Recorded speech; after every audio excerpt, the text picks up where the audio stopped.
Okay, so just following up with the last video that I was doing, had some technical difficulties there.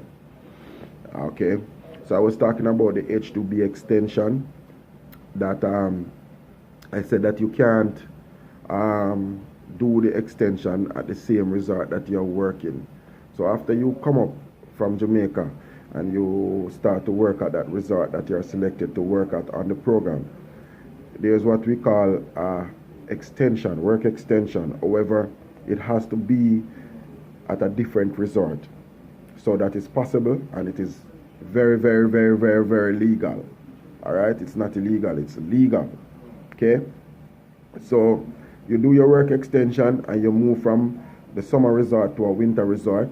All right, and then you can do your work extension up to 3 years, and then after that 3 years is finished, ended, you can go back home.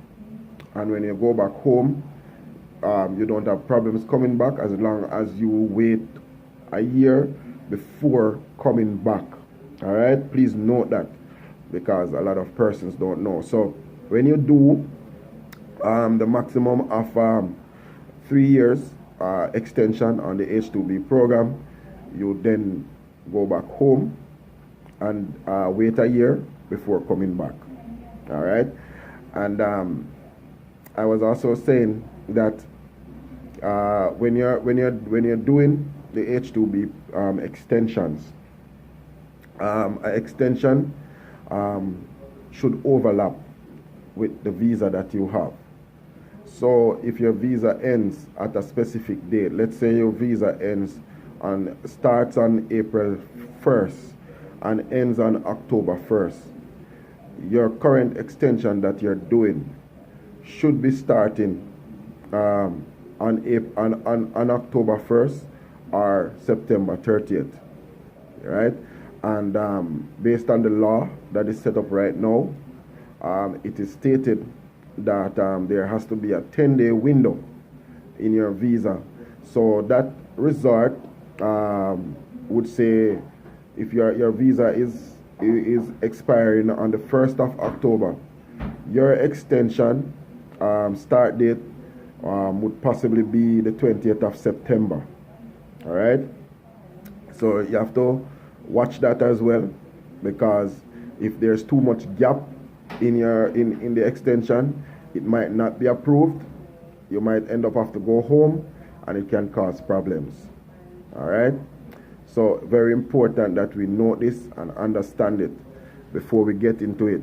Yeah, because a lot of people come here and we say, oh, we don't want to go back Jamaica, we don't want to go back a yard, and we put ourselves in a lot of mess by not understanding how the extension works, right?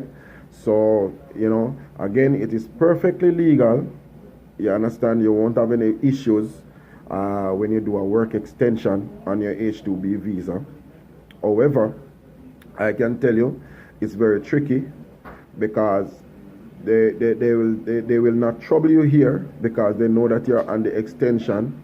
They know that you are legal, working for a resort. However, when you go back home to apply again for a H2B visa, they normally give you a hard time at the embassy, just to let you know, so that when you are thinking about doing it, you factor all of that in your thinking process in regards to the H2B extension. All right, so I'm gonna encourage you to share this information that I'm sending out to your family, to your friends, everyone around you. Let them know all of these things, and go to my YouTube page, subscribe to it, David God Youth Williams, and there are other helpful information there that will help you to understand more about the H2B program. All right, so until I post again, God bless and guide. Big up on yourself.